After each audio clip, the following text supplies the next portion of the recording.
Hello, everyone. Thank you for coming tonight to the London Architecture Series. These series are possible because of the partnership of the London Society of Architects and the Museum of London. Our guest tonight is Bill Ruth, and my Michael Ruth is going to introduce him.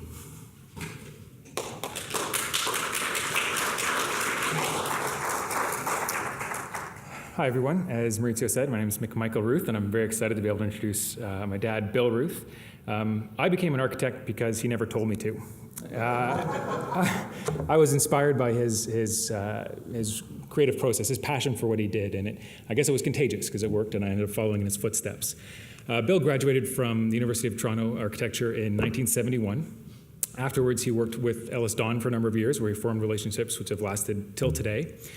After that, he opened up his own office, and he actually worked out of the Royal Trust building on Dundas Street, which was there at the time. And interestingly enough, 30 years later, our office actually transformed that building into the first building of Fanshaw College's downtown campus. So that was an interesting history there. It was actually Don Smith of EllisDon who introduced Bill to Peter Tillman in 1978, and that was when Tillmann Ruth Architects was formed. The firm grew from then into the 80s and became Tillmann Ruth Mocellin, and a second generation Tillman joined the firm. Tom joined the firm, which is he's here with us tonight. And then before Bill retired, the firm transitioned again to Tillmann Ruth Robinson, and at that time we have over 30 people in 2 offices in London and Toronto. Bill's work has spanned many years and touched all corners of the City of London. If you've enjoyed a coffee and symposium at the corner of Central and Richmond, or walked across the entry bridge at the downtown London Y above the movable floor of the pool, or looked at the soaring skylight in the cafeteria at Parkwood Hospital, you've been in a space inspired by and created by Bill Ruth. So with that, I'd like to turn it over to Bill.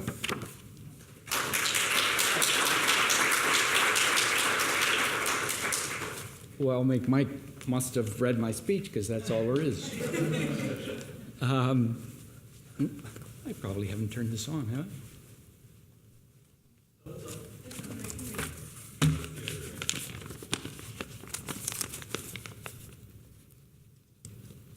Hello?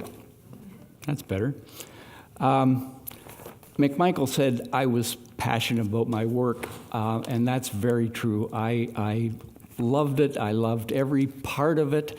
I loved going to work every day. Some days were a little rougher than others, but that didn't matter. I just loved it. I really did have a passion for it. I did a few different things on my journey to and through architecture that I'd like to talk about. I think they're interesting, and if you stay awake, I'll know things are all right.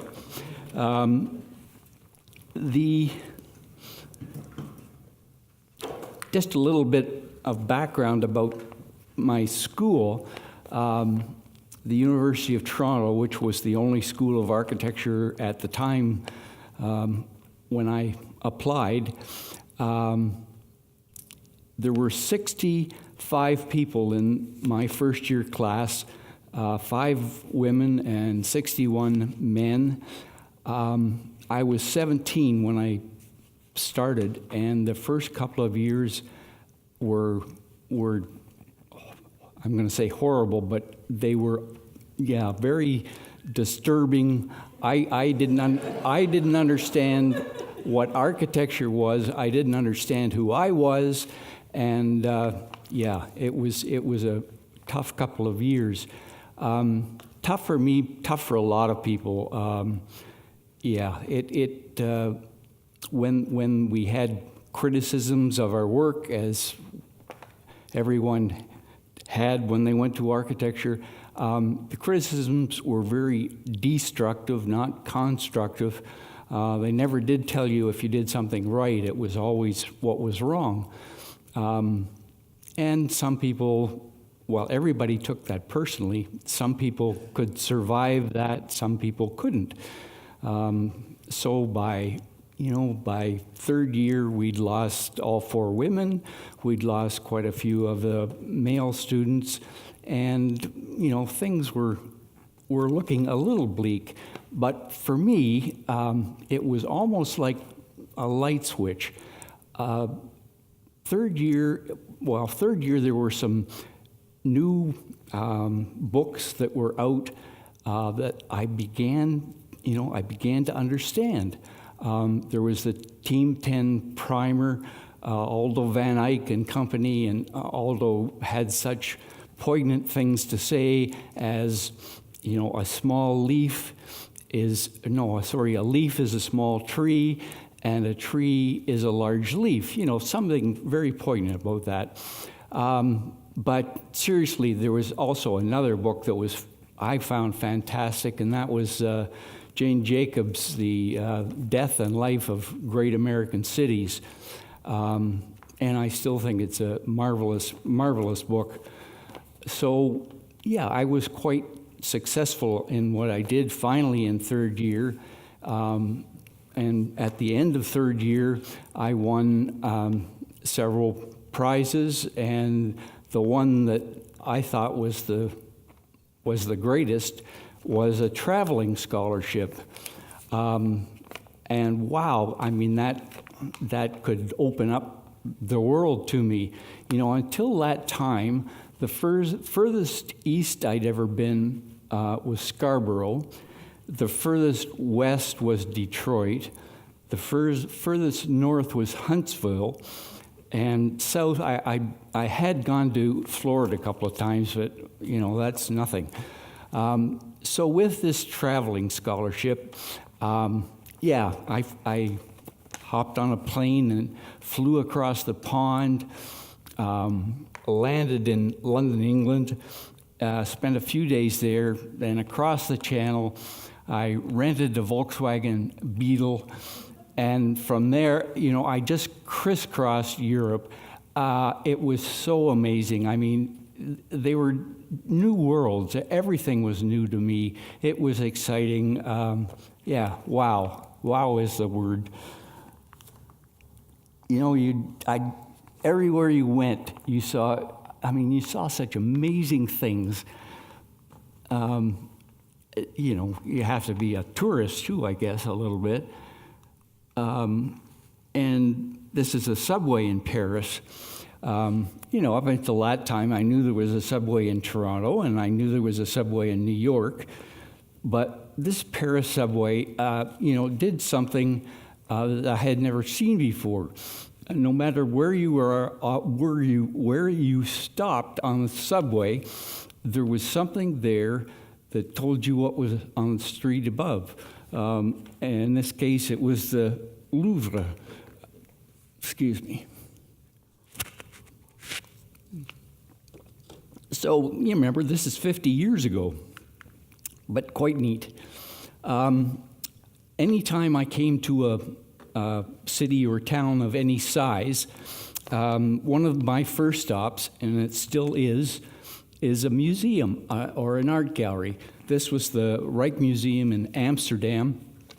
One of Rembrandt's famous paintings, The Night Watch, which was fantastic. And you can see how close you can get to the painting. It was just like that. They're so wonderful. People say, well, you paint, don't you? I say yes, but the closest I've ever come to Rembrandt is I like to use large canvases too. This is one of my famous paintings. I call it Hot Flash. But Rembrandt is safe, I think. I hope you all came to see David Murphy's presentation, because he is a great artist. I really thought I enjoyed seeing some of his work very much. I still throw paint on canvases, but I call myself, I'm not an artist, I call myself an experimentalist, because then you can do whatever you want, and nobody says, well, what's that? Well, I'm starting a new style.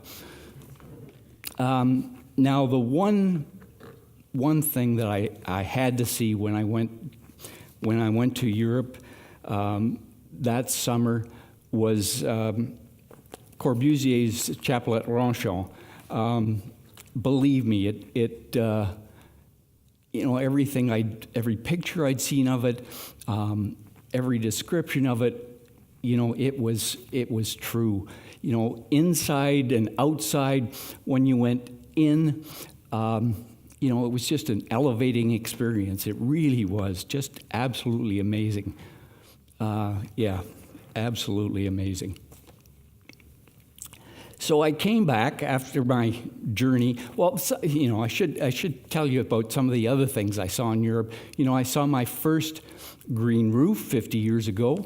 It was a sloped roof, and there was a goat on top, and that seemed to be not all that uncommon. They're just every place I went, there was so many amazing things, and when I returned to Canada, you go through fourth year and fifth year. By fifth year, of the 65 people who started in first year, I think there were 32 who made it to fifth year, and of the 32, 17 graduated. So, that is vicious. That's just not right. And fortunately, I did graduate. And the one thing that I did think about is, all of the fantastic things I saw when I was in Europe, and since third year, the things that I've read about and really admired. I thought, well, maybe I could draw some of those things, but I sure didn't understand how anybody could put them together.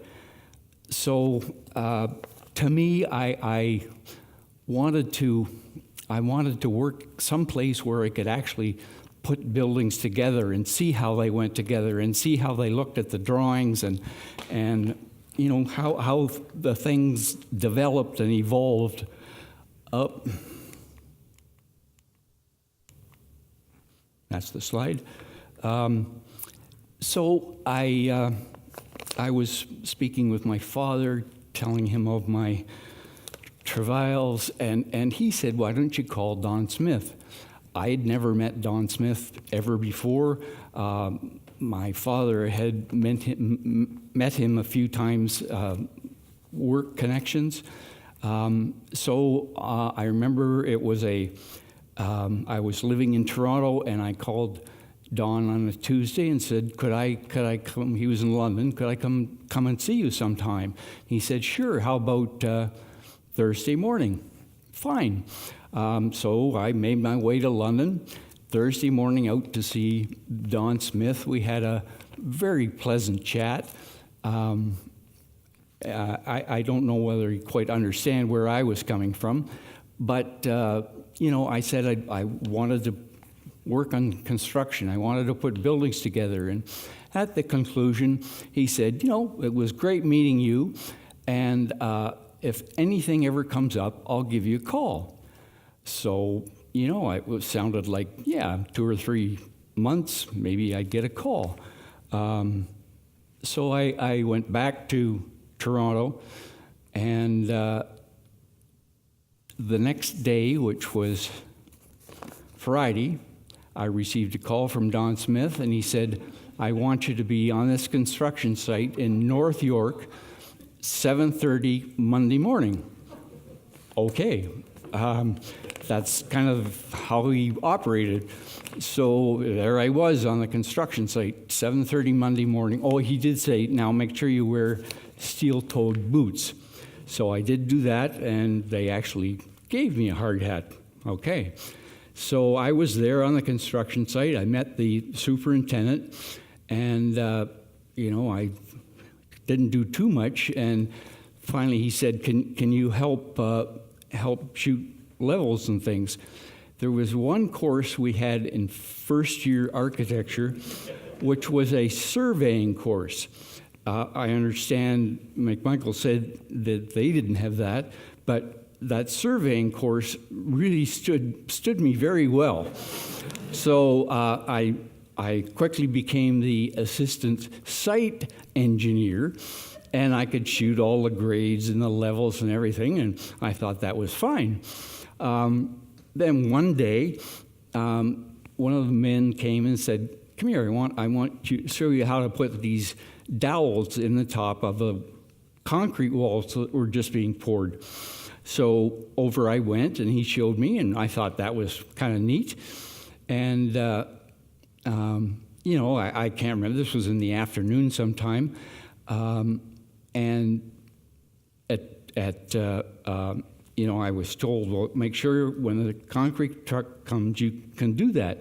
So I said, fine. Well, 4:30 came around, and of course, all these men were union workers. 4:30, they were all gone. I was left on the job site. So, and this was summertime, long days, and the concrete trucks kept coming and coming and coming, and I kept punching these dowels in the wet concrete. I didn't mind. It was great. It was great fun. So that was just one of the minor things that I did. This was summer of 1971. In the fall, September, I can remember Don coming to the job site, Don Smith, and he said, we've got this building to do for Simpson Sears in Saskatoon. Do you think you could do the working drawings for me? I said, sure, why not? So I got a drafting board in this trailer on site, a little trailer, and,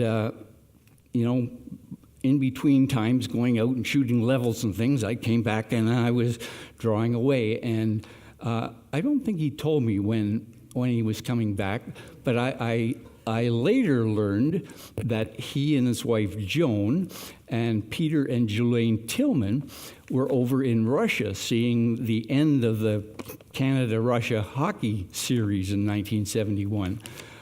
So when that series was over, back he came to the job site, and he said, can I see the drawings? Well, I'd worked day and night, and I had all these drawings to show him. Said, that looks good. It was, as I said, for Saskatoon. He said, now I'd like you to go out and build it. Well, okay. Sure. I would never say no. So, yeah, I said, that'd be great. So, I went to Saskatoon. I think it was October by that time. Saskatoon is a nice city. The one thing that's great, they had a mud pie, which I loved. It was great. The only place I ever had mud pie. But, I was building throughout the winter months, and, it was 40 degrees below zero, and they kept telling me, well, that's a dry cold. 40 degrees below zero, I don't care whether it's wet or dry, it's damn cold out there. But anyway, worked through it, got the building done on time and on budget, and if you could do that, Don Smith was very happy. And I did. I enjoyed it. I did do it. And, everything else he gave me, I had fortunately, the same experiences. I worked very hard because that's just the nature of who I am. After finishing the site superintendent job, he made me a project manager, and I looked after projects in Winnipeg and Oshawa and various places, Toronto. And then one day, then he moved me back to London, which was head office of EllisDon at that time. And, work progressed. I did some very interesting projects for him. He wanted me to design a Pelotron accelerator project. It was in Saudi Arabia. And, it was just design work, which I did. I thought it looked great. He did too. We didn't get the job, unfortunately. There was another project. I was the first architect he'd ever hired. There was another design build project for General Motors for a 1 million square foot distribution center.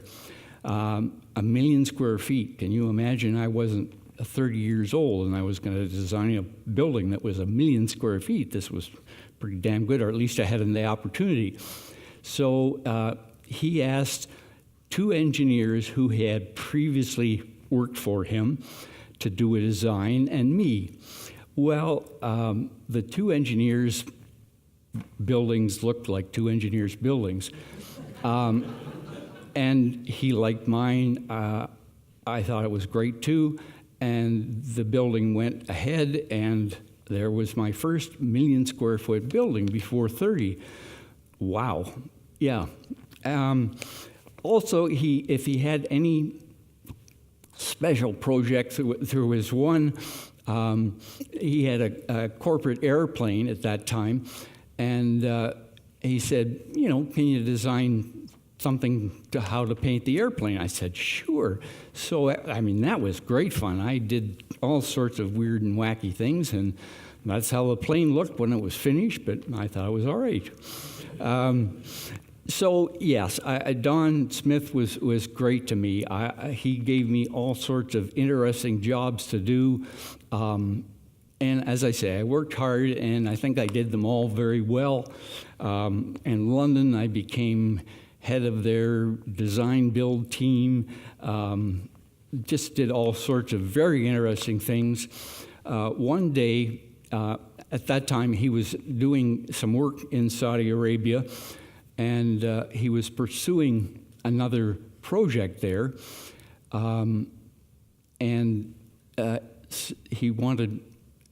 wanted someone to go over to meet with, to talk to.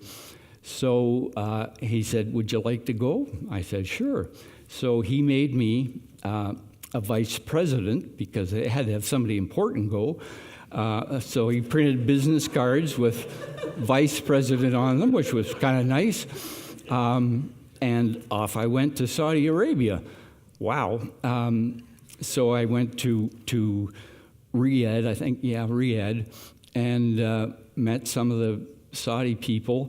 And they were very nice, and they took me to the market, and they bought me, all the outfit, the Saudi garb, which was kind of fun.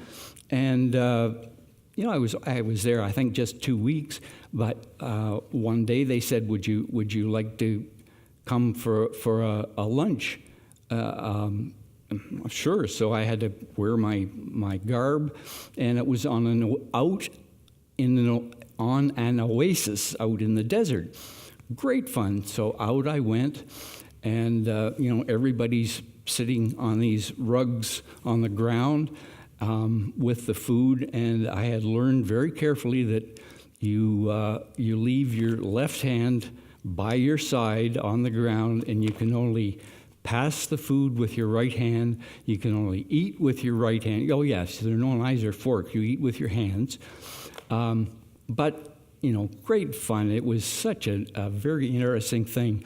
Two other stories about Saudi Arabia.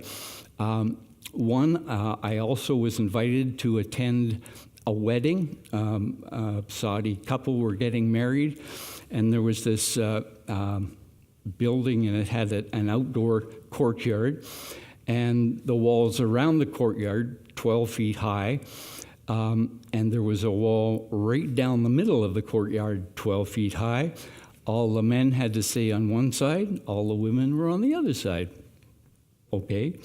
So we played crap and a few other things, but no, so that was fun. One other thing, of course, Saudi Arabia does not allow any alcohol.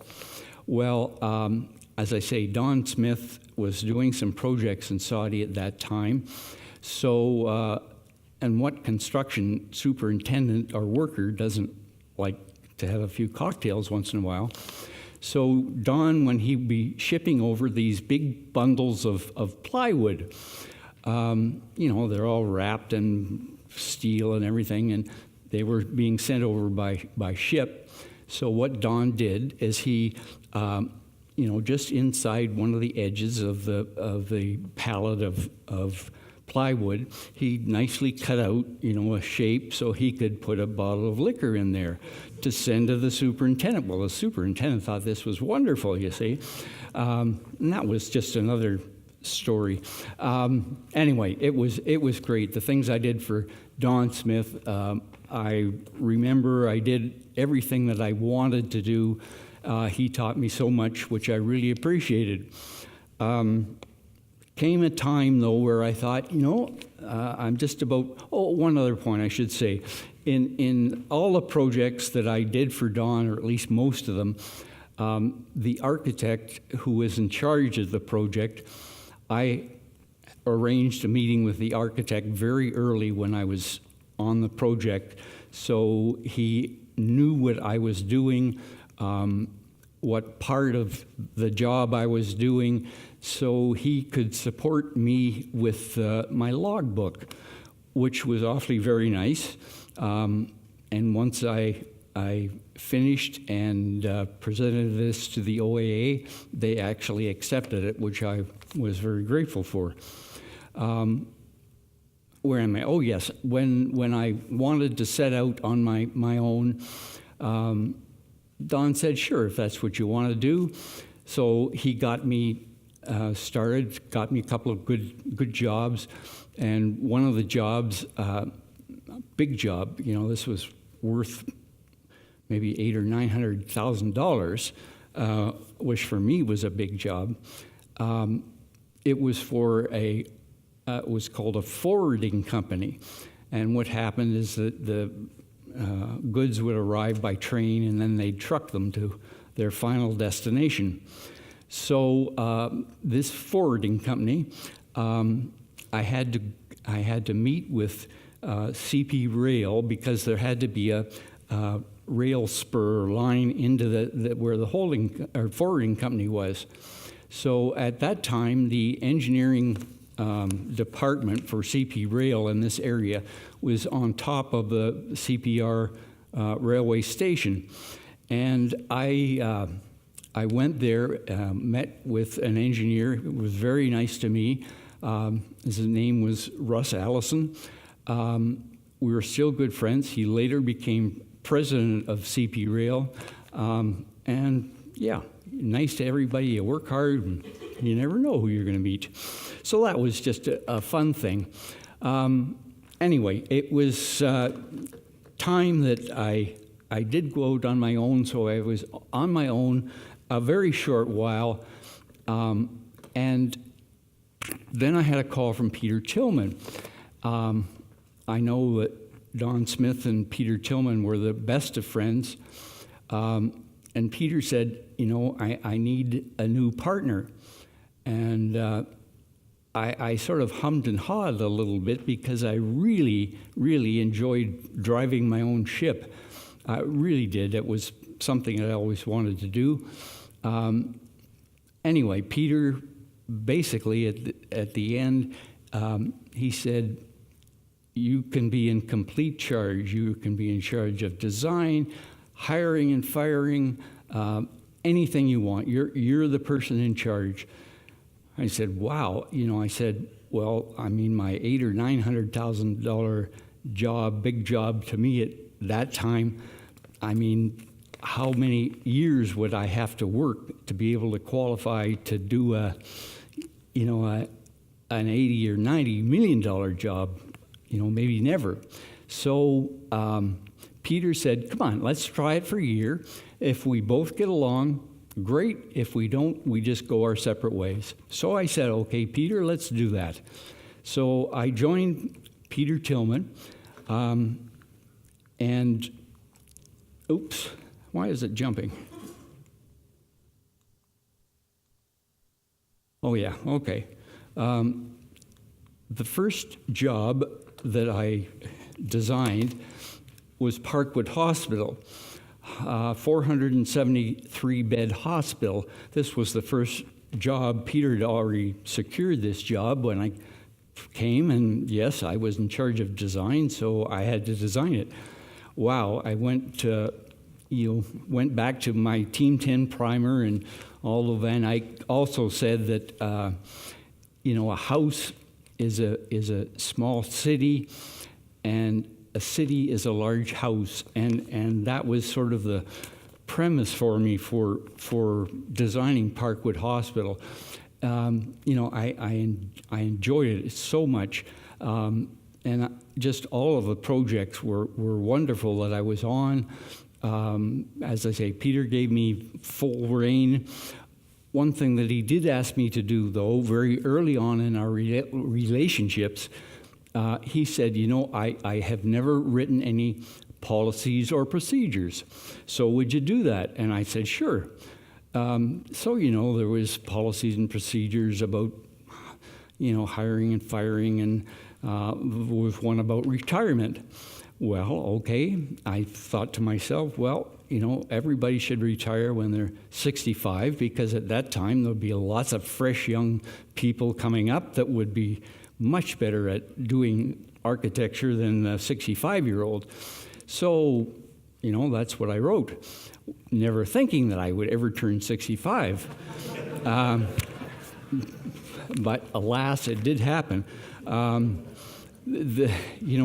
I think about it now, I think that was the right thing to do, because certainly the architects today, are much better prepared than I ever was for this profession. So healthcare, that was one thing that Peter was known for, was doing healthcare. It's a back shot of Parkwood Hospital. This is the Lawson Research Institute at St. Joe's. Of course, Peter did everything for St. Joe's Healthcare, and there were lots of things that I did as time went on. There was an MRI building and lots of work at St. Joseph's Healthcare. I did say to Peter, I would like to, sort of move beyond just being the healthcare team, and so, he said, great, go for it. So sports and recreation, one of the projects that very quickly came up in London that I went after was a new downtown YMCA. So I can remember presenting to the board of the Y, and successfully got the job. The YMCA, I was really very proud of this building. Very, very exciting. This small section you see at the bottom, when you came into the building, you walked on a bridge across. There were pools on either side. One had a hydraulic floor, so you could move it from a 12-foot depth right up to 0, so you can teach young kids and all this sort of thing. And I really thought it was a great people place. I was really pleased. This was the main atrium. You can see there's windows surrounding it, so people upstairs doing exercise and things could see down. You could also see across, this area into the swimming pools. I was really pleased with the results, and very excited to be doing the job. If you ever go into the Central YMCA these days, there are certainly most architects do suffer from some disappointments. This is one of them to me. If you go into it now, everything that you see there, they took up the floor, replaced it with white tile. They painted everything white. They put in, at the end where you're looking at that picture, white millwork. It looks like a 1930s hospital. It's awful, in my opinion. So, those are one of the ups and downs. However, there were other places. The Goderich YMCA, lots of fun. It was great, because every small town north of London is a hockey town. So not only were you looking at swimming pools, which this one was, but of course now you can have the nice slides into the pool and all sorts of really neat things, but you have a hockey rink. The hockey rink, it teaches you all sorts of new things. There was an in-ground heating source that we used to make the ice, which was new. The picture here on the right-hand side, you can see that there's a running track that went all around the rink, which was fun. So you'd never get too hot when you were jogging. Yeah, I mean, that was great fun. That was really neat to do. So swimming pool, you can see the windows up there. There are all the exercise areas and everything. Parents can see their children when they're in the water and skating. And yeah, just a fun project. The outside, one of my ideas, it had this wave. I thought it was pretty clever. And it had lights in it that just changed colors all the time. So that was my attempt at doing I'm not sure what. Housing. Again, housing, unless you're a very, very good architect, you often don't get a chance to do single-family homes. I did get one chance, and actually it's a project I did with McMichael, and you can see this is the Ruth Cottage, and the Ruth Cottage, this photograph was taken in 1896, and so the property has been in my family's name since then. You can see all the gentlemen getting prepared for a hot croquet match. You can see all the modern mode of transportation, the two-wheelers. But, one thing, they put all the ne'er-do-wells in the tent out here. But anyway, that's what it was in 1896. The next picture you're going to see is taken exactly from the same location, today. As I say, same location, a little bit different, and we didn't have to put Ruth Cottage painted across it because when people come, they soon recognize, it's the only cottage that looks like this for many miles. So, it was fun. As I say, I did it with McMichael. We had a great time doing it. Of course, by this time, we're very conscious of sustainability and all of that sort of thing. So it was something I certainly enjoyed doing with him, doing together. A couple of shots of the interior. This is the kitchen, and of course, all the one side of the building is all glass, which looks out to the lake. Upstairs, you can see the one area which you might see later, or at least buildings that Frank Gehry does with openings in the floor. Awfully nice, mainly because of the light that you can see from the top down or from the bottom up. It really was a great fun project to work on. The green roof, that's, again, very important. It's worked very well. The only roof that isn't green is the very upper roof, and we put a white membrane on that roof to be as efficient as we could. So that was, that was very fun to do.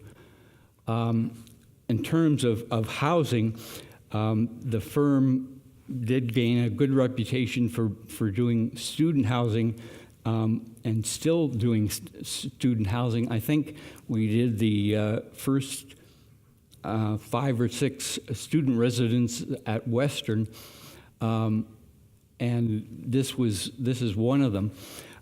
Projects like this were often fun too, because a project of this size, you might get some of those big firms from Toronto coming down, and it's always nice when you can beat out Zeidler or people like that. They don't know what they're doing.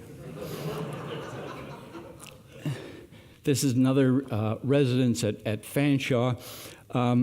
I know when I went to university, the residence you either had a single room or a double room.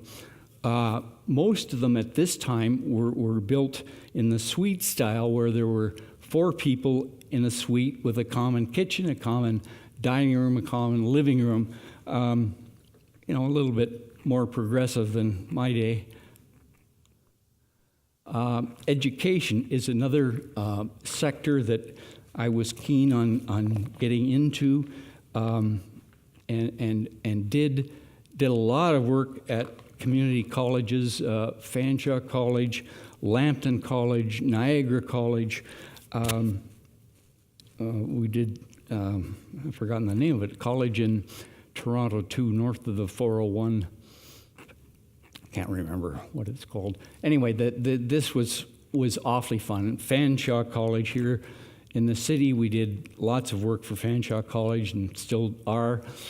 It was nice that this student center with the slightly curved roof, in great contrast to the boxes of the 1950s. So yeah, we're starting to show Fanshaw College what architecture is all about and how it can help. This is an interior photo of the same space. Now moving to Niagara College. This is the athletic center at Niagara College, and you might say, "Wow, that looks like a change." And it is, because just before this was done, McMichael joined the firm, and McMichael knows how to design. And yeah, so I was there, but just as a figurehead. This is the gymnasium in that project. Gymnasiums, just as a quick story, but gymnasiums, when I was doing schools and high schools and that sort of thing, designing them, a gymnasium, you had to have 22-foot clear height. That was the norm, so you could play basketball and volleyball and all of the rest of the things. But in this particular instance, Niagara College wanted to have world class. They wanted to have world events in volleyball and badminton and other sports. And therefore, this ceiling, I think it became 42 feet or 44 feet, something like that. So it really did start to change things. But you're always learning in this business. This is the Applied Health Institute, also at Niagara College. It's just fun. This photograph is the entrance to the animal care facility at Western. There's nothing wow about it. The only one nice thing is that because I'd worked on a few hospitals, I could help with the design of the operating rooms for the animal operating rooms. Mixed use. This is fun. Mixed use. I'm proud of some of the projects that I was involved in. The first one here is Richmond Place. Richmond Place, I think, is still a nice building, and it has retail on the ground level, offices on the second, and housing on the top 2 floors. And it's one time where I looked and tried to eliminate the square parapet and looking at elements. We had this over an outside balcony, which you could put a canvas on or something. I did this little slope piece here. I think it was the first person in London, I know I was, to do that sort of thing. Nothing great, but trying to do something that was a little bit different. Also on this project, and still many people don't know about it, but being an old Victorian block, the backyards of the north-facing streets and the backyards of the south-facing streets, there's quite a gap in there. So the owner agreed to do an infill, which I think was the first, and maybe still is the only infill project in the City of London. I can't swear to that. but it was all housing that was on the infill, and yeah, it was great because you could create their own porches and their own gardens, and it really became, I thought, quite a nice building. The next I call special projects, and I don't know whether they're special. Interesting projects might be a better word. I just enjoyed doing them. This was a CNIB, building for the CNIB, and it's great because, you know, you're working not just for blind people, but you're working with blind people to develop the design and look at all of the ways that they communicate with texture and different things. So it's, you know, I learned a great deal as well as maybe they did as well. The interior, but you've got light, but there's all sorts of changes in texture in the floors and other places. Again, I learned a lot from it. Another interesting project was this one at Lambton College, which was firefighters. They train firefighters, paramedics, people like that. And this particular building does have a fire station attached to it. They have a large property out here where they could set fires and fight them. And so again, learned a lot from that because you have to tour and see what other people are doing. So it was fun. It was a project that was fun to do. You can see the walkway there that whoever the architect is stole from my cottage. Another interesting project for Lambton College, this was is a sustainable house. So lots of sustainable portions to the house, and they've done it it's a teaching place. So there's parts of the exterior wall, parts of interior walls, parts of floors and ceilings and everything that can be removed and changed so the students can try different materials to see how they work. And yeah, it's a nice tool. It was a nice project to do. I call this a special project too, just because it was so damn interesting. This is One London Place, and we did this work for Ernst & Young accountants. And the reason I found it interesting is because they had 2 floors that they occupied at One London Place, 24 and 25, I think, doesn't matter. But one of the things they did was wanted us to punch a hole through the floor so they could have direct access. They didn't have to go out into the elevators, and so they had direct access from one floor to the next, which was kind of neat and interesting job to do. You had to be very careful with fire codes and everything. Yeah, it was fun. Jewelry. What's an architect doing designing jewelry? I have a very beautiful wife who loves jewelry, so I guess right from day one I designed the wedding band that she wears and just about every piece of jewelry since then. I guess I like it, and fortunately she likes it too. This was a necklace that I designed, diamonds. She does like diamonds, so you'll see a few diamonds in there. Earrings, again, diamond or 2 in them. But it's something that I still do that I enjoy doing very much. Ongoing studies. I said before about retiring at 50. No, not 50. 65. It really, really was the hardest thing I ever had to do. But, I think about it, and I do believe it was the right thing to do, the best thing for the firm. And, it left me to paddle my ship in another direction, which is great, because I love to travel. I love to see new things, meet new people. And wherever I go, I have my sketchbook, which I do sketch, not nearly as good as David Murphy, but I do sketch. But when I sketch, sometimes I think about paintings, my experimentalist work, and things I might do. This is a sketch of the harbor in St. George's Harbor in Bermuda. Bermuda does not have any good architecture, but it does have some nice golf courses. So that's one reason that I sketch there.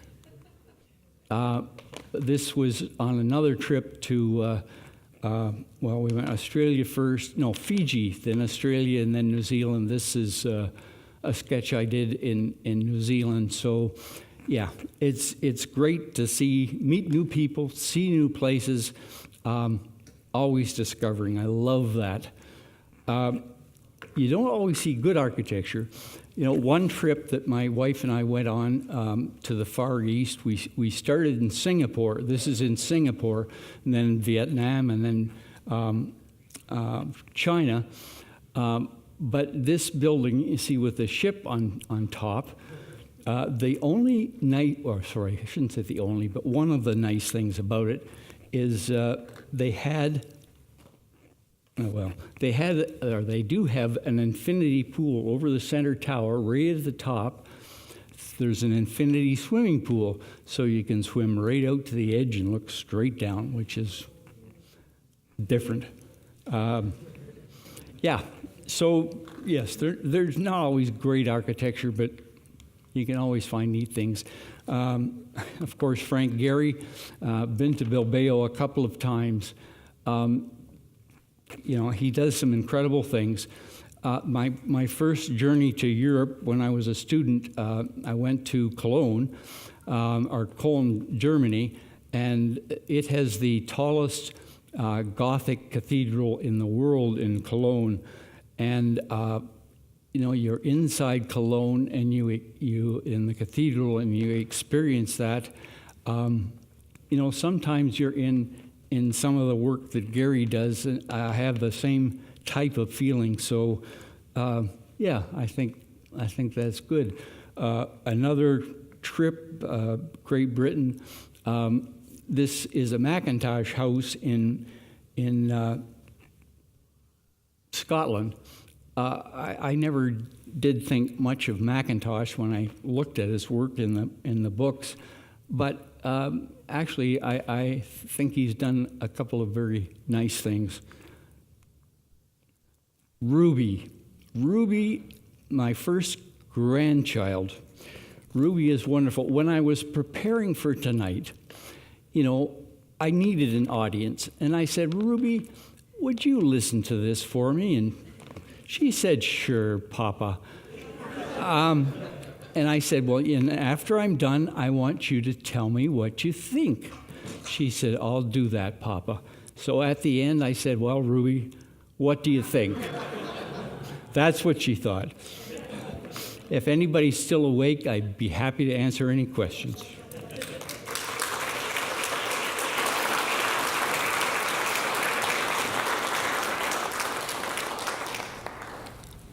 Bill? Yes.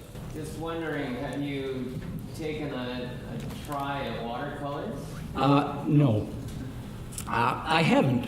You gotta be too good to do that. No. Actually, I would highly recommend it. Would you? Yeah, it's just water, a couple of watercolors, Yeah. and a little kit, Yep. Maybe not do it in your wallet. Yep. And a pad of paper wherever you are, maybe you can see it and let it go. Sure. Well, on that, I'll try it. Give it a whirl. Okay, I will. I had one question before we started. I can make this work. Archanamolous. Does everybody know what that means? Oh, yeah, that's right. I thought when I'd finished, everybody would know what that means.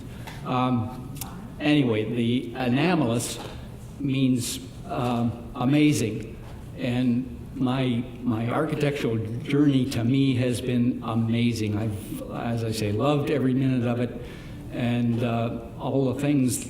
You know, my wife and I, we've planned this fall. We start in Norway. We go to Iceland, Greenland. Actually comes to Labrador, Newfoundland, Quebec City, and stops in Montreal. That's the first time I've ever done the trip that way. But that's one trip we have planned. Another one we have planned for the next year is the Nile. You know, I've never been to Egypt, and as long as the political situation is all right, we're doing a Nile cruise and going to all the highlighted places. So I'm looking forward to that. Always something to learn, always. Anything else? I appreciate everyone coming. Oh, question? Sorry, another one, Bill. In terms of the jewelry, I'm just interested in how did that, or the inkling of doing that, how did that begin? Like, I understand the wedding band and all of that, but and are you making some of that, or there's some, what's... Usually, no. Go to J.B. Simpson to have it made. Normally, I do that, so I don't make it, but I just design it. But yeah, I mean, the wedding band was the first thing, and I enjoyed doing that, and then I just have enjoyed it. It's just, you know, a different thing to design. Anything else? Yes. Your side of the triple tower with the ship. Yes. What city was that? Singapore. We started in Singapore, went to Vietnam and China for on that trip. Again, it was wonderful. Singapore, you can't chew gum in Singapore. You can't, whatever you do, don't throw a piece of paper on the sidewalk. That they'll throw you in jail for doing something bad like that.